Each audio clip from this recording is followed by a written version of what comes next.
Many of the people who supported us in Selma, in Birmingham, were really outraged about the extremist behavior toward Negroes.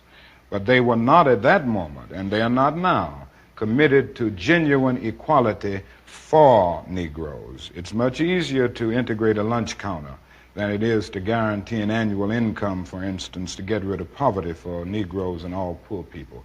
It's much easier to integrate a bus than it is to make genuine integration a reality and quality education a reality in our schools. Facing the rising sun of a new day begun. More than 125 people attended this year's Dr. Martin Luther King Jr.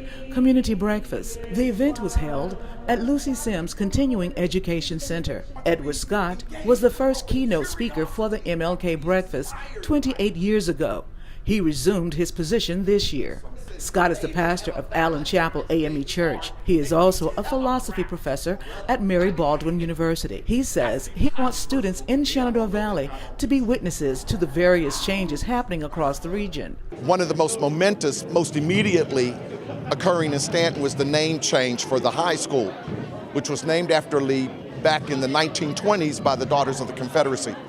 And so that effort to change the name back to the original name of Stanton happened, and our students are a witness to that. So we're happy for that, because now they become engaged in similar kinds of activities where they take responsibility for the condition of the lives of people around them, to make them fair, to make them more just. According to Scott, one of the main resources of the civil rights movement was the church. The black church was absolutely indispensable in the civil rights movement. It's less so today, and that's part of the tragedy of what we're going through today. But churches all over the nation, black and white, are undergoing a momentous kind of change where the numbers are in decline. A change is going to come was the theme of the 2019 Alpha Kappa Alpha Sororities MLK Breakfast. The AKAs has sponsored the annual event every year. Joanne Gabin is an AKA and the chair of the MLK Community Breakfast. We have a record crowd in here. In fact, we're praying that the food does not run out. I think a lot of people came because I think even on this cold day, when it's 8 degrees outside, they wanted to make sure that Martin Luther King's Day was a day on instead of a day off. Shanta Sellers is the president of the Sigma Gamma Omega chapter of the AKA sorority. Sellers says the diverse crowd was made up of those wanting to celebrate social change. People who are like-minded and want to see the dream of Dr. King still stay alive and see it alive and working in this community. Community leaders in attendance included the City of Harrisonburg's first African-American city manager, Eric Campbell, and the city's first African-American police chief, Eric English. It was very interesting when I was hired city manager here, was first African-American city manager in Harrisonburg, brought me on as the police chief here.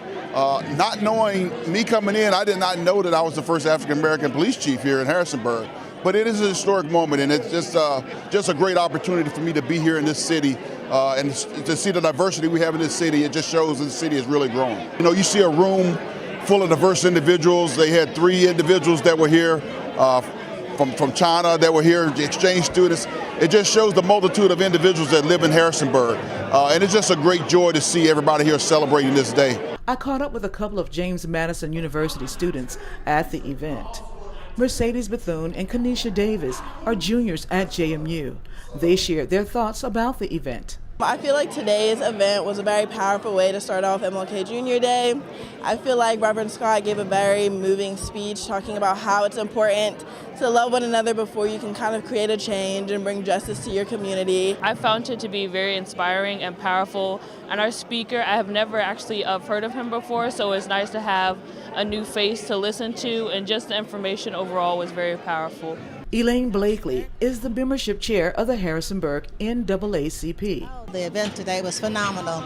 We've had Dr. Scott down here before in Harrisonburg, and he is really, really wonderful. His message was spot on. He talked about what we need to hear about, how we need to be a more beloved city, and that is so true. We will get nothing accomplished with the hate that goes between the races here. We have to be acceptable of the other cultures. He brought that to our attention, and appreciate that, because without that, we will get nothing accomplished today. Pastor Scott would like to see more involvement among residents in social justice matters. We need people to be engaged more in the social movement that's occurring around them, the political movement that's occurring around them. The more engaged they are and the more they seek for inspiration, the more they'll be drawn to the church as a place where that kind of inspiration can be won and can be had. When white Americans tell the Negro to lift himself by his own bootstraps, they don't look over the legacy of slavery and segregation. I believe we ought to do all we can and seek to lift ourselves by our own bootstraps, but it's a cruel jest to say to a bootless man that he ought to lift himself by his own bootstraps. And many Negroes, by the thousands and millions, have been left bootless as a result of all of these years of oppression and as a result of a society that deliberately made his color a stigma and something worthless and degrading. In Harrisonburg, Elaine Rackley for Breaking Through News.